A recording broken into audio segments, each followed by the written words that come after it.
text, allow me to read in NIV version. Dahil ito po yung aming gamit na translation. So, sabi mo sa Jeremiah chapter 1, verse 4 to 10, the word of the Lord came to me saying, before I formed you, in the womb I knew you. Before you were born, I set you apart. I appointed you as a prophet to the nation. Alas, sovereign Lord, I said, I do not know how to speak. I am too young. But the Lord said to me, do not say, I am too young. You must go to everyone I send you and say whatever I command you. Verse 8, do not be afraid of them, for I am with you and I will rescue, declares the Lord. Verse 9, then the Lord reached out his hand and touched my mouth and said to me, I have put my words in your mouth. Verse 10, see, today I appoint you over nations and kingdoms to uproot and tear down, to destroy and overthrow, to build and to plant. Let's bow our head and let's pray. Father God, we praise you. We thank you, Lord, for your word na pag-aaralan po namin ngayong umaga. Salamat po, Panginoon, dahil ikaw po ang siyang mangungusap sa aming kalagitnaan. At naniniwala po kami, Panginoon, na ito po ay layo mo upang kami po ay sumunod sa dakila mong kalooban kung paano mo kami tinawag. Maraming salamat po, Panginoon. Tago mo po ako sa iyong likuran at maging daluyan ng pagpapala ang mensahe mo. Salamat po, ito pong aming dalangin sa pangalan ni Jesus. Amen.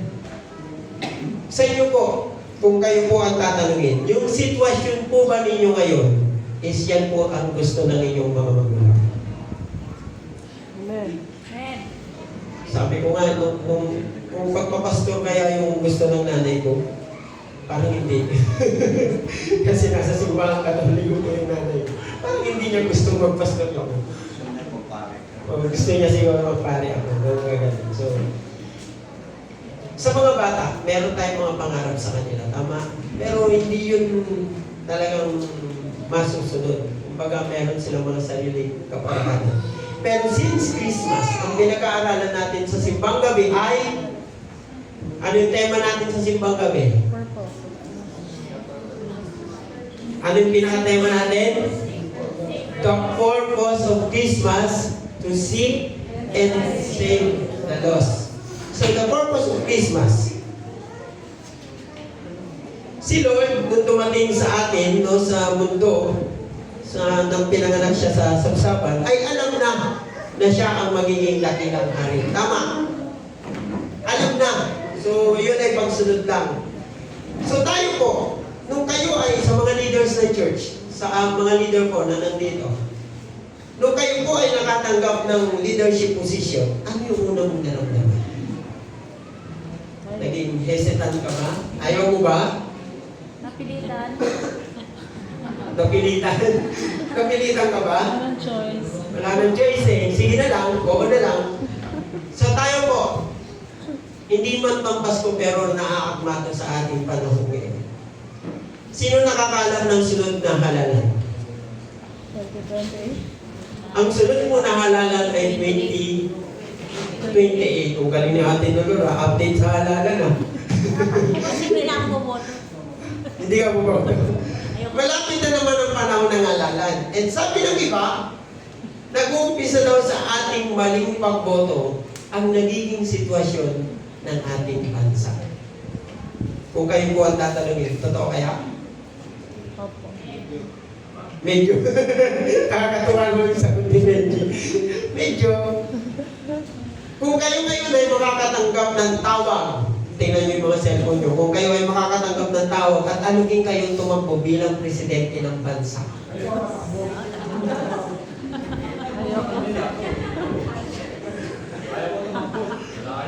Tatakbo ka ba? Layo, di ba? Pero, naisip niyo ba yun? Kung ikaw ay makatanggap ng alok at sabihin, Pastor Marlon, tumakbo ka ng presidente ng Pilipinas. Board member na, tinanggihan eh. Dito as community, ayaw eh, sa presidente pa ng Pilipinas. Di ba? Kamakailan lang po, no, nung mga nakaraang buwan, nakatanggap po ako ng isang alok sa posisyon na kahit kailan ay hindi ko man lang naisip na patunguhan. Nung nagkakwentuhan kami ng isang leaders ng ating community, isang leader ng ating community, sabi niya, ako nga daw yun ang kanya napupusan. Pero ang sabi ko, kung kalooban ng Diyos, ayan, ay sige. Pero kung hindi, I will not go in there. Hindi ko papatusin yan to. Depende, kung ipag-pray at kung mangyari na yung kalooban ng Diyos, sige. Sabi ko, pag-usapan na lang natin yan sa pagdating ng panahon. Baka sakaling namusap na sa akin yung banal na Espiritu. Church, ituon po natin ang ating mga puso, ang ating mga isip sa salita ng ating Panginoon na alam ko kapupulutan natin ng aral. So, sinadya ko pong hindi gumawa ng PowerPoint dahil kasama po yan sa aking requirements. Ang title po ng ating pag-uusapan ngayon ay The Reason of Our Calling. Para malinaw sa atin kung bakit nga tayo tinawag at bakit nakakasiguro tayo sa kanyang pagtawag. Kagaya po ng pagtawag niya kay Jeremiah. Ako po, amaze na amaze ako kung paano, kung nung binabasa po namin ng Jeremiah, ng chapter, ay kung book ng Jeremiah, ay talagang sabi ko, parang ako rin. No, parang ako rin, no? The three reasons of our calling. First point is God's sovereignty and power. Kung inyo pong titignan, in verse 5, sabi niya, before I formed you in the womb, I knew you. Before you were born, I set you apart. I appointed you as a prophet to the nation. Lagi po natin tandaan, mga kapatid, na planado na ng Diyos ang mga bagay-bagay sa atin. Hindi man plano ng nanay ko na maging pastor ako, pero naniniwala ako na plano ng Diyos ito sa buhay ko. Plano ba ng nanay mo na maging teacher ka? Pero kung hindi yan plano ng Diyos sa'yo, wala kang magagawa. Kahit yung nanay mo walang magagawa, maniwala ka. Kasi nakasaan na yan sa buhay mo. Kumbaga, para tayong nakalagay yung pangalan natin sa libro. Tapos ang nakalagay na dyan yung pangalan mo, may nakalagay na dyan job description, yung magiging trabaho mo. Yan na yun. Pero tayo, hindi natin alam. Si Lord lang ang nakakaalam. Isa po sa kapangyarihan ng Diyos ay ang magtalaga ng kapalaran natin. Naniniwala po ba kayo doon? Kasi ako naniniwala ko na ang kapalaran natin ay si Lord na ang gumawa. May nagsabi pa ng pabiro doon sa aming klase. Kung kapalaran na ng Diyos na maging ganito ako, bakit pinahinayaan niyo pa akong maging tarantado noon? Bakit hinayaan niyo pa akong maging pasaway noon? Pero sa maniwala po kayo sa hindi, part po yun ng ating kapalaran. Tingin mo, kung mabait ka na, kunwari lang naman. Kung mabait ka na tapos naging pastor ka, anong ikukwento mong kasamaan? Paano ka makaka-relate sa mga gumagawa ng kasamaan? Hindi mo pinagdaanan. Sabi nga, di ba, hindi mo may tuturo yung isang subject na yun kung hindi mo talaga pinag-aralan o hindi mo pinagdaanan. Like for example, sa talata po na binasa natin kanina, sa aklat ng Jeremiah, alam na ng Diyos ang kanyang plano para kay Jeremiah. Bago pa siya isilang, pinagbubuntis pa lang siya ng kanyang ina sa kanyang sinapupunan, alam na ng ating Panginoon ang gagawin niya kay Jeremiah. Makikita natin ang kanyang sovereignty in power. Sa ilang paraan, kung inyo pong titingnan, verse by verse, sa apat pong paraan, makikita natin kung gaano ka makapangyarihan ng ating Panginoon. Una doon sinabi, I formed you. Makikita agad natin yan na si Lord ang lumikha kay Jeremiah. But it's all given naman kasi siya naman talaga ang creator natin lahat. Ganun din kung paano niya tayo nilikha. Walang ibang gumawa sa atin kundi ang nag-iisang Diyos. Yes, tayo ay product ng ating mahal nanay at tatay sa kanilang pagmamahalan. But si Lord ang nag-create sa atin. Siya ang ating creator. Tama po ba? Mababasa din natin yan in Genesis chapter 1 verse 26 kung inyong titingnan sa inyong mga Bible. So alam natin na siya ang naglikha sa ating lahat. I call you. Hinulma ka na niya, kumbaga. Okay? Pangalawa, I knew you. Kilala ng Diyos si Jeremiah. Naniniwala ka ba na kilala tayo ng Diyos? Alam ng Diyos yung kiniti natin. Alam ng Diyos kung anong magpapakinig sa atin. Alam ng Diyos na favorite natin yung mango hey, yung graham. Alam natin kung gusto natin yung fruit salad. Okay? Alam natin kung gusto lang natin mag-rides ng mag-rides at gumala ng gumala. Okay? Alam ng Diyos yan. Kilala ng Diyos tayo individually. Naniniwala po ba kayo? Lahat ng nilikha niya ay kaya niyang pangalanan. Hindi porket ang pangalan mo ngayon ay Dante, ang nabigay niyan ay ang nanay mo. Hindi. Si Lord ang nagpangalan niyan sa iyo. Dati pangit na pangit ako sa pangalan mo pag binubuo eh. Pero nung nabasa ko doon na si Lord pala yung nagpangalan sa akin, huwag na lang. Okay na ako doon. Sabi ko noon, magpapabinyag ako para magpalit ako ng bagong pangalan. Sabi ko ngayon, huwag na lang. So, meaning, kilala na ng Diyos tayo. Ultimo yung bilang ng ating buhok, kasama na yung mga nalalagas na. No, sa babae, madalas yan eh. Kada supply, may nalalagas yan. So, kasama yan sa bilang ng ating Panginoon. Individually, kilala niya tayo, pero may uniqueness. Nilikha niya tayo, pero may uniqueness. Okay? Alam niyo ba, nakakaiba tayo sa bawat kilala?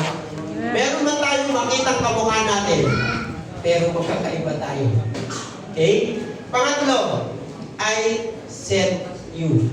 Since aware ang Diyos na ang mundo ay puno-puno ng kasalanan, nais niyang ihiwalay, nais niya na ihiwalay niya si Jeremiah. And it was clear in unique purpose and a lifetime calling. Ganun din po siya sa ating mga kapatid. May unique purpose si Lord sa atin. Hindi habang buhay nagkukulang tayo niya. Abangan nyo yung unique purpose ni Lord para sa inyo. Okay?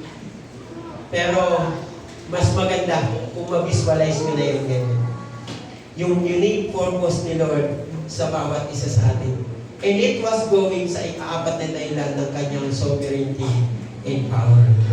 Yung unique purpose. And yung pang-apat na yun is I appointed you. This is very crucial sa buhay ni Jeremiah. Crucial kasi dahil sa ayaw niya, hindi lang dahil sa ayaw niya, kundi, kumbaga, wala na siyang choice. Sabi nga nung kanina, nung tinanong ko kung kayo ay in-appoint bilang leader, wala ka ng choice. Siya kasi wala na talaga siyang choice kasi yung plano ng Diyos sa kanya. Mga kapatid, sa mundo po ng pagiging lingkod ng ating Panginoon, wala na tayong choice. Wala tayong maraming magagawa, kundi ang sundin ang plano ng Diyos sa buhay natin. Ang masakit na katotohanan is hindi tayo pwedeng lumihis sa gusto ng ating Panginoon. Okay? Kaya po ng ginawa ni Jeremiah. Church, if we look the meaning of God's sovereignty, it means He has supreme and ultimate power and authority over all creation. And it is willing and cannot be thwarted. This includes having control over nation, events, and even human decision, and nothing can stop Him from accomplishing His purpose. Okay? Lagi niyo pong tatandaan yan, mga kapatid. But in our second point, we see the human response. In our second point, our immediate human response. In verse 6, ano sabi niya dyan? Allah, sovereign Lord, I said, I do not how to speak. I am too young. Overall, first and foremost, our reply sa calling ng ating Panginoon ay posibleng ganito rin. Tama? Nung una natin matanggap ang leadership na yan, pwedeng tayo rin ay tumanggi. Taas ang kamay ng leaders. Yung mga leaders, taas na ang kamay ng leaders na nandito. Taas ng kamay. Nung kayo po ay nakatanggap ng posisyon na yan, ano yung una yung reaction? Di ba ayaw nyo rin? Lalo na yung mga leaders dito sa church, tapos leaders din ng cell. No, leaders dito sa church, pero leaders din ng soul too. So, sabi ko nga kay Lawrence, nung na-appoint siya bilang officer ng cell zone 2, wala ka ng choice. Ikaw yung kasama kong nag-meeting eh. Wala na siyang choice. So, si Jeremiah po kayo nag-hesitate din. Huwag po kayo mag-alala na nag-hesitate kayo kasi pati po si Jeremiah ay ganun din. Natakot din siya. Ang hesitation ni Jeremiah ay umikot sa dalawang bagay. Dalawang bagay po ang dahilan kung bakit ayaw niya. Una po yung sabi niya, I do not know how to speak. Hindi naman siya pipe, di ba? Si Jeremiah, hindi siya pipe. Nakapagsalita siya. But hindi po yan literal na ibig sabihin ng Jeremiah dyan na para sa kanya, ibig niya lang sabihin ay para sa kanya, hindi siya equipped to simple talk like this. At the time to speak or even to become a prophet over all nations. Hindi siya prepared. Hindi siya equipped to do that. Ang nakakalungkot na katotohanan ay tayo kasing mga tao, akala natin, bago natin gawin ang pinapagawa ng Diyos, kailangan perfect na tayo.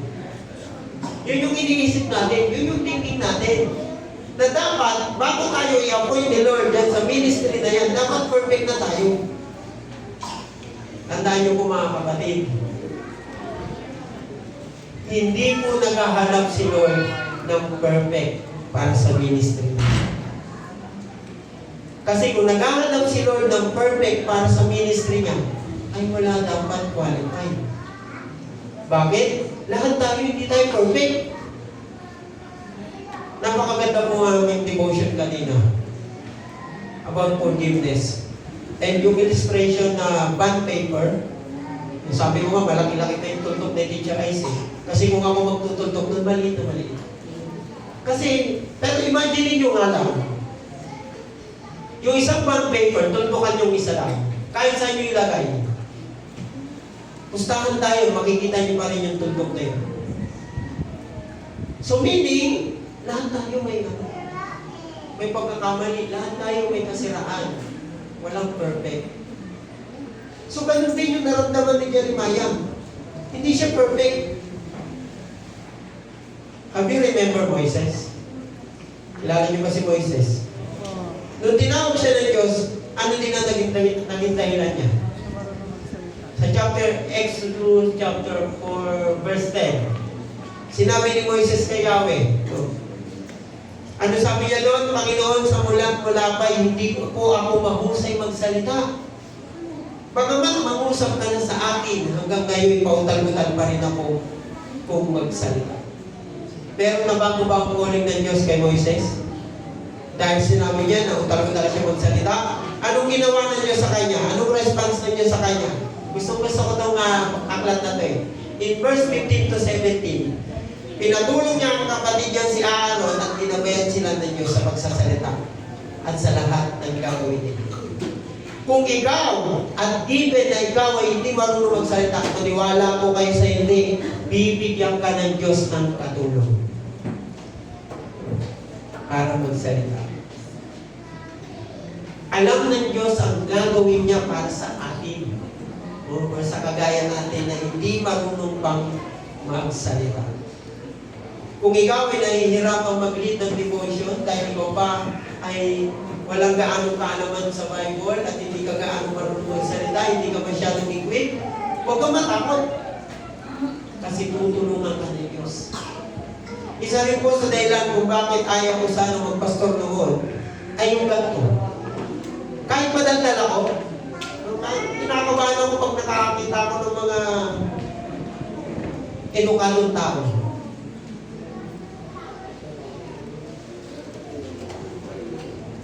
Nung nakarang araw po ay nakatanggap ako ng speaking engagement every Saturday. Sabi ko sa asawa ko, kunin ko ba ito? niyo. Dapat kayo hindi yan tinatanggihan eh. Kasi word of God yan. Kaya umuo na lang po ako.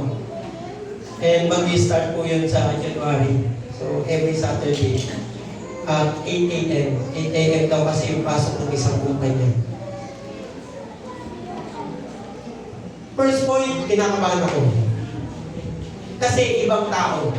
Kumbaga iba-ibang level ng tao. Nasa workplace nila. So hindi ko alam kung paano nila tatanggapin ang salita ng ating Panginoon. Pero sabi ko, bakit pa ako natatakot? Kasama ko ay Diyos. Huwag po tayong matakot pag nakatanggap tayo ng ganun na kailangan ng natin magsalita sa harap ng maraming tao para sa kanyang kabutihan. Sasamahan tayo ng Diyos. Okay? Lagi niyong isipin, kasama natin ng Diyos. Tingnan niyo yung katabi niyo, sabihin niyo, kasama mo ang Diyos. Wala kang dapat ikatakot. Kaya we are challenge everyone. Sana sa darating na taon, marami nang mag-i-speak sa midweek service. Humina ang amen. Si Ann. Si Ann ang Si Ann na lang ang amen. Ann, schedule na kita ha. Yun ha. Palapakan naman natin ang ating Panginoon. Kasama natin ang Diyos. Wala dapat kayong ikatakot. Next, second response of Jeremiah. Anong pangalawa niyang response? That would say to us as a human. Ano sabi niya dyan? I am too young. Bata pa ako. Ilang taong ka ba nung una ka makatanggap ng calling ng Diyos? Matanong ko lang si Pastor Marlon. Pastor Marlon, ilang taong ka po nung makatanggap ka ng calling ng Diyos? 12 years old. Grabe, no? Wala sa kalingkingan yung akin. Kasi ako medyo matanda-tanda na ako nung makatanggap ako ng calling ni Lord.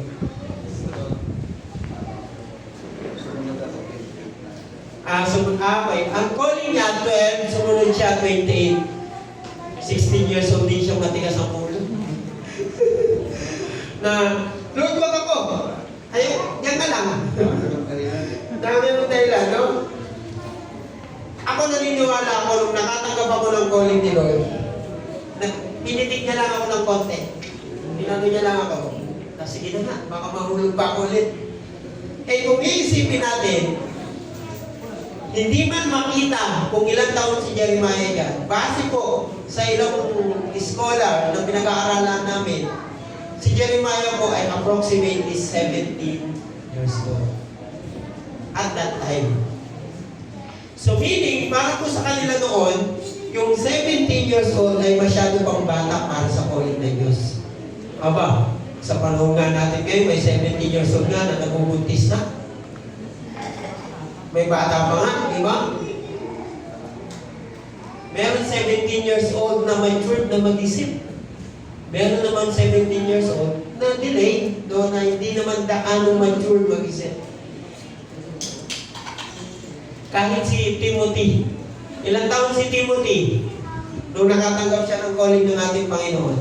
Sino nakakaalam? Meron ako dito, wala pala. Baka may nakakaalam. May utang muna akong beng-beng sa mga kasagot. Ilang taon si Timothy nung makatanggap siya ng calling ng ating Panginoon? Sige, yung insert siya sa Bible. 12. 36. Okay. 21.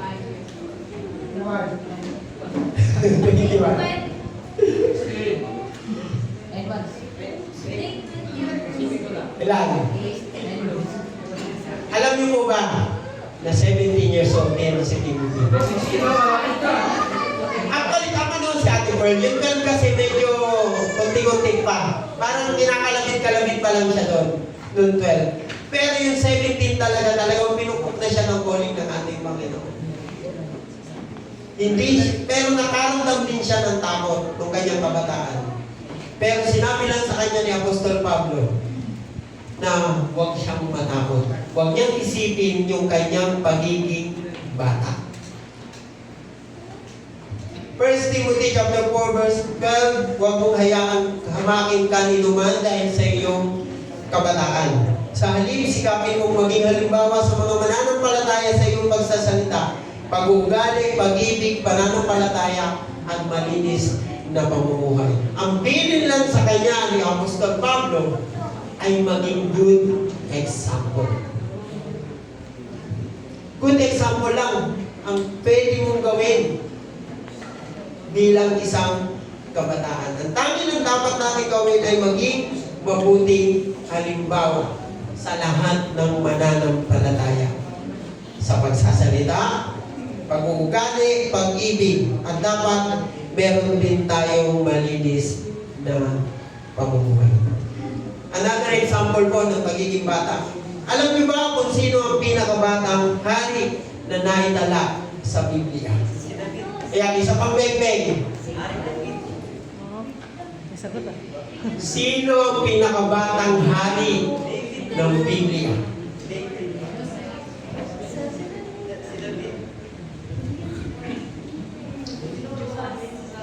Mukhang nag-search si Ate Lord. The first ay the youngest king in the Bible is si Joas. Aside from Jesus, syempre, king of all kings siya. Aside from Jesus, is si Joas. Walaan niyo kung ilang taon si Joas. Ate Pearl, ilan? 7 years old, we became king of Judah. Imagine, wala pong 7 years old dito. Ilang taon na yan tayo, yung bata na yan? 4? 5. Diba? 7 years old. King of Judah ka? Pero alam niyo ba, he reigned for 40 years. Grabing tagal. 40 years siyang naghari. Kaya naman tayo, we never know if anyone sa mga batang nandito ngayon ay matututong magbahagi ng salita ng Diyos at mamamayagpag ng matagal sa larangan ng preaching and evangelism. Kaya naman huwag natin limatahan ang ating sarili, lalo-lalo na sa ating edad. Ang pag-preach po ay hindi lang para sa matanda. Ang paglilid po ng devotion ay hindi lang para po sa may mga alam na. Kahit bata tayo, kailangan marunong tayong mag-lead. Okay? Mga kapatid, maaaring isipin natin na ang dalawang bagay na yan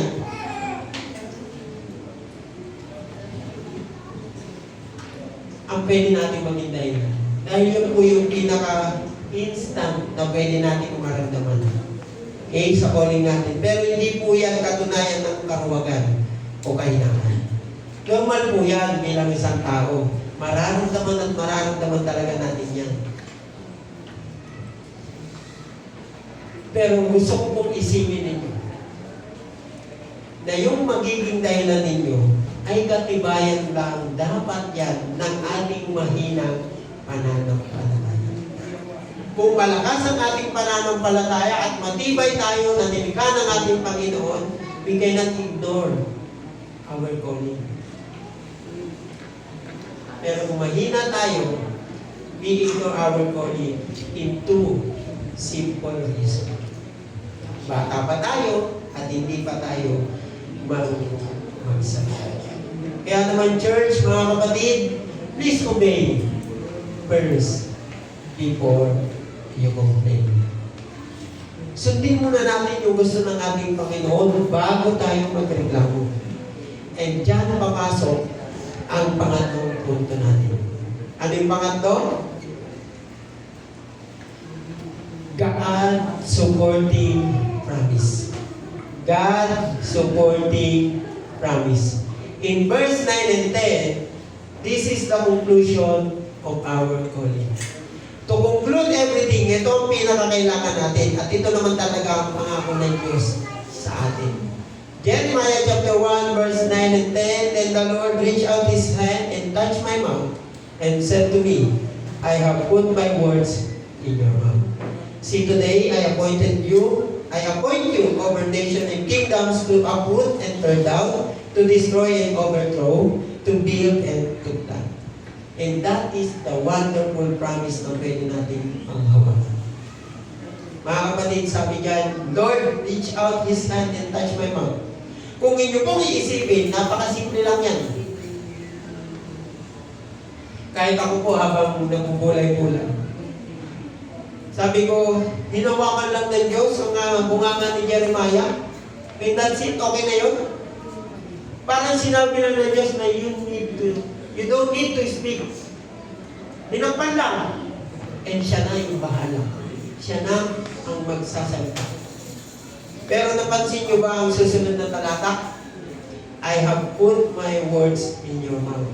Patunay yan na siya ang magsasalita para sa atin. Every time na nagsasalita tayo to our devotion, to our preaching, to other Bible study, si Lord ay nagsasalita. Hindi na tayo bilang isang tao. Kung ano ang ginagawa niya o pinangako niya kay Moises noon, siya din ang gagawin niya kay Jeremiah. So meaning, yun din ang gagawin niya para sa atin, sa panahon natin.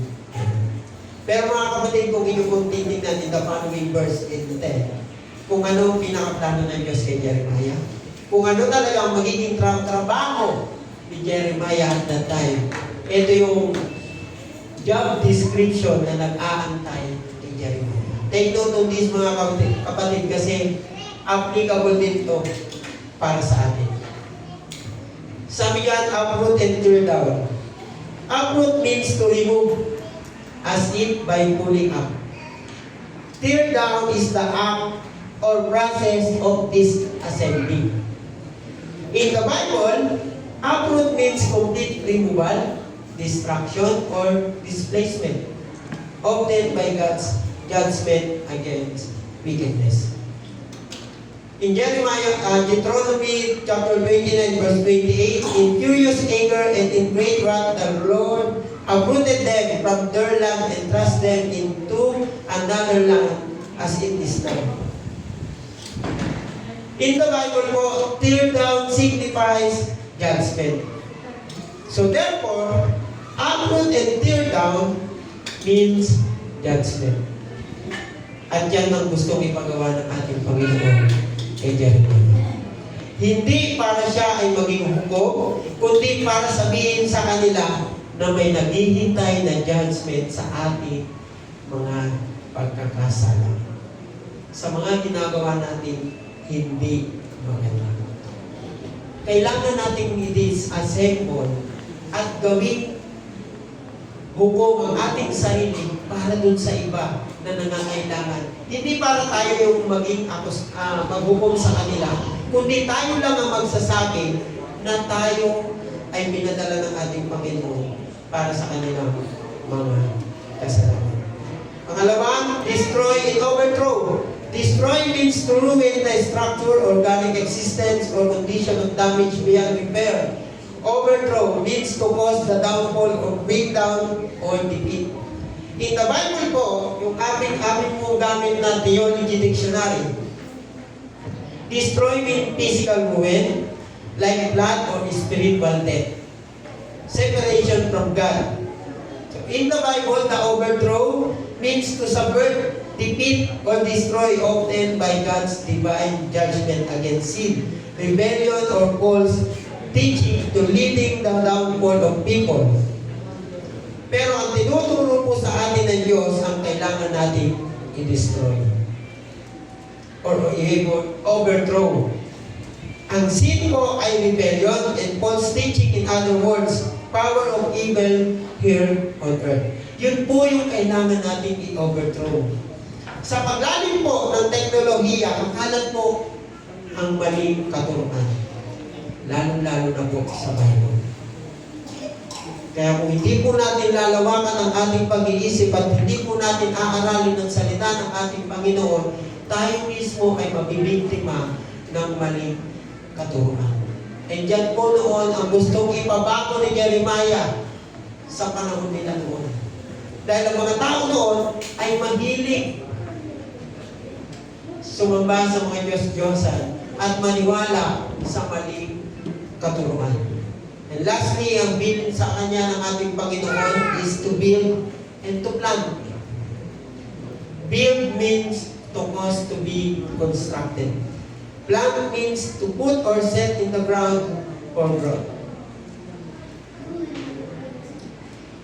In the Bible, plants symbolize spiritual growth. God's provision, judgment, and covenant. In other words, here po sa mundo natin, bilang mga tao, kailangan po natin palaguin ang ating buhay spiritual at umasa sa pagpapala ng Diyos. And tandaan po natin na may judgment para sa ating mga kasalanan. Nakakatakot po pag naningin ng Diyos. Kulang pa yung sarili natin buhay bilang kabataan. So mga kapatid, ganyan po ang gusto plano sa atin ng Diyos sa bawat isa sa atin. Hindi lang para kay Jeremiah, para po sa atin. Okay? Para po sa ating conclusion mga kapatid, the three reasons of our calling ay malinaw na malinaw na malinaw para po sa ating lahat. Una, the reason of our calling is dahil sa kapangyarihan ng ating Panginoon. Okay? Makikita natin na kilala niya tayo at alam niya na ang lahat bago pa niya tayo likhain. Bago pa tayo lumabas dito sa mundo, alam na ng Diyos kung gusto niyang gawin sa atin. Ba't kasama po sa dahilan ng ating pagkatawag ang normal at agarang tugon natin bilang isang tao. Para sa atin, hindi tayo karapat-dapat sa pananalita at edad, pero lagi nating isipin, mga kapatid, na si Lord ay kasama natin. Amen? Kasama nating magsasalita para magawa natin ang plano niya para sa atin. Kaya naman sa pangatlong punto, pinakita sa atin ang pangako niya para sa atin lahat. Okay? Palaguin ang ating buhay spiritual, palakasin ang pananampalataya, pati ang ating kapwa, magpatuloy sa pagpapalaganap ng salita niya para sa kadakilaan ng kanyang kaharian. Church, magpapasko na. Ilang Pasko pa ba ang kailangan natin dumating para sundin ang kanyang tuloy? Hanggang kailan tayo tatakbo sa tawag ng ating Panginoon? Napakaraming aanihin. Ngunit kulang ang aanin. In our application question, umaasa ba tayo sa kapangyarihan ng Diyos? Or mas lalo tayong nananaig bilang isang tao? Pangalawa, nais mo ba sumunod sa plano ng Diyos sa iyong buhay? Kung plano ng Diyos na magpastor ka, linis ka ba? Kung plano ng Diyos na maging leader ka ng church, ayaw ko ba? Minsan, nagiging conviction dito sa akin. Sabi ko sa self-AMP, ayaw ko na maging leader ng self-AMP. Ang hilig nilang, ang position ko po kasi ay sekretary. Pinapagalitan na naman nga ako ni Teacher Ice. Ang hilig nila sa akin, gusto nila documented lahat. Pati yung minutes of meeting. Hindi nga ako marunong mag-take down notes. Ayaw na ayaw ko nag-take down notes ng meeting. Kasi puro naman dandalan lang naman yung pinakikinggan. Di ba? Parang para sa akin, wala naman sense. Ay gusto nila naka-print out. Yung minutes of meeting. Sabi ko nga, guilty ako nung nakaraan, sabi ko dun sa presidente namin. Kasalanan ba pag hindi ako nag-send ng minutes of meeting? Tinatawanin ako ni Teacher. Sabi ko, itong secretary na to, ayaw mag-minutes of meeting. Pero sabi ko, ito yung job description eh. Yun yung job description ng secretary na kailangan kong gawin. Na kailangan kong aralin gawin. Dahil yun yung calling ng ating Panginoon sa atin. Iniisip kasi natin na walang kwenta at walang saysay yung calling sa atin ng ating Panginoon. Church, nagkakamali po tayo. Lahat ng plano ng Diyos sa atin ay mabuti. Di ba? Jeremiah 29:11. Huwag na huwag niyong kakalimutan yan na ang lahat ng plano ng Diyos sa atin ay mabuti. Okay, speaking of plano, and yan yung application. Last question natin. Handa ka bang harapin ang mahadlang ng plano ng Diyos para sa iyo? Kasi kung ayaw ng Diyos na maging pastor ka,